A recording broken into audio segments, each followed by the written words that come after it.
Few banks. The problem is the business we are doing is not easy to understand. It's very complicated. That's the feeling. Banks in Africa are ready to lend to agriculture. The issue is the enabling environment is not there. We truly and practically, we want to make the banks to lend to agriculture. We need, as a starting point, to see how do we mitigate or share with the banks some of these risks. We need to have a continental mechanism that can help and supplement. They agreed that beyond the country's own efforts, we need to have a continental mechanism that can help and supplement countries' agricultural programs.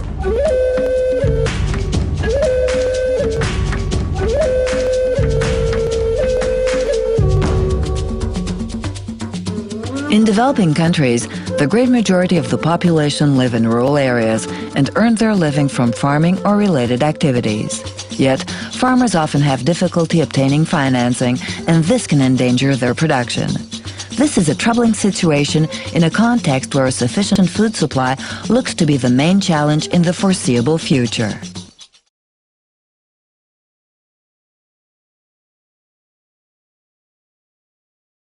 I'm going to be presenting the effective educational tools in sub-Saharan to support agriculture finance. The whole motivation behind this is to look at the population of sub-Saharan is about 50% that are actually living below poverty line. And from that 50%, about 80% of the rural area in sub-Saharan actually obtain their livelihood from agriculture sector. Okay? So what is alarming about this is that financial institutions are less likely and don't have the desire to actually lend to that sector.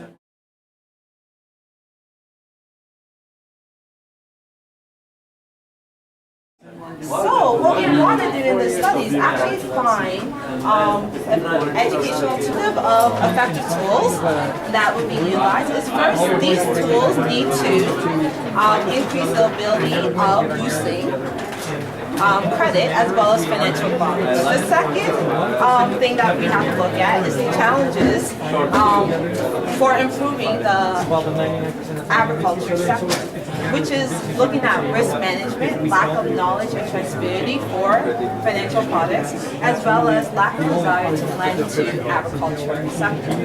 Then we're going to look at FDI, foreign direct investment. You're familiar with foreign direct investment? Exactly. So with foreign direct investment, what we want to do is actually look at how over the years it has increased from 2000 to 2010. It has drastically increased. How the foreign direct investment has increased over the past several years? Yes, exactly. Look at how over the years it has increased from 2000 to 2010. It has drastically increased. How the foreign direct investment has increased over the past several years? Yes, exactly.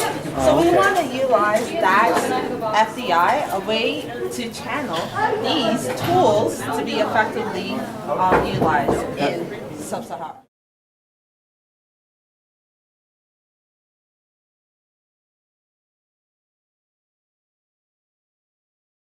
Allows them to reduce their vulnerability and improve their living conditions, and at the same time increase their country to reduce their vulnerability and improve their living conditions, and at the same time increase their country's self-sufficiency for food production.